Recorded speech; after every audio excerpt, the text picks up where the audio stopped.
Historically, there are several instances of governments working against their own populations to protect their own interests by denying the simple right to due process in the United States. Due process is defined as a constitutional right that protects people from arbitrary government actions and ensures fairness in legal proceedings. It applies to both civil and criminal cases. The Gulag is a series of concentration and correctional labor camps. This prison system was formed under the Soviet Union in 1919, but really earned its reputation under the leadership of the late former Prime Minister Joseph Stalin. The word Gulag is actually an acronym used from 1930 for the Glavnoye Upravlenie Lagerne, or Main Camp Administration. Please excuse my pronunciation. Russian isn't a language I speak. This was a special division of the Secret Police and the Soviet Ministry of the Interior overseeing the use of the physical labor of prisoners alongside criminals and recidivists. The majority of Gulag prisoners were completely innocent people locked up for a broad variety of political reasons on the basis of trumped up charges or ethnicity, or even without apparent cause. Unfortunately, political prisoners suffered the most because, on top of the brutal, hard labor conditions and the despotism of the guards, they were terrorized by criminal prisoners. Historians estimate the total number of Gulag prisoners at 20 million, of whom about 2 million did not survive their incarceration.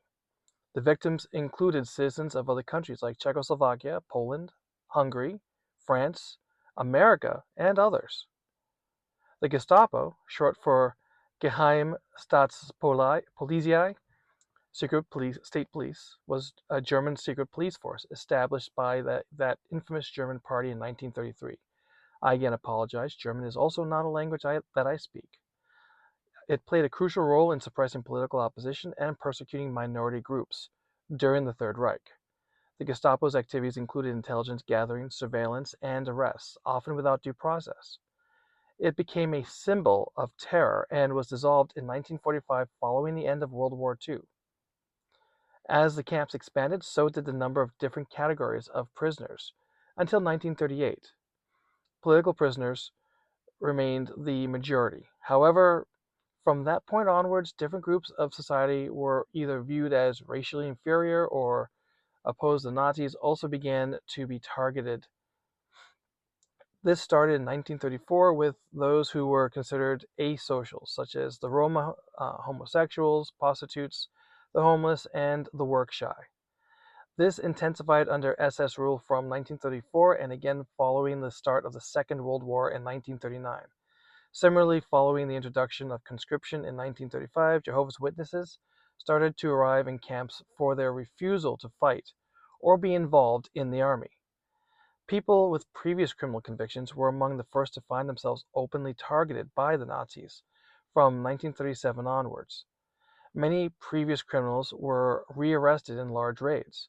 One such raid, ordered by Himmler and carried out on March 9, 1937, saw 2,000 people arrested across Germany and sent to camps.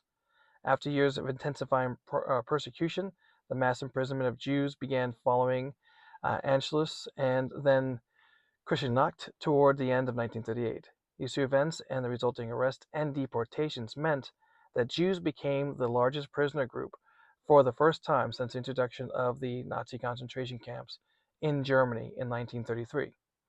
Whilst many Jewish people were frequently released in line with the policy of forced emigration as opposed to murder at that point, the summer of 1938 marked a radicalization of the concentration camps. The government no longer needed justification for their arrests, and being Jewish soon became a crime equivalent to imprisonment.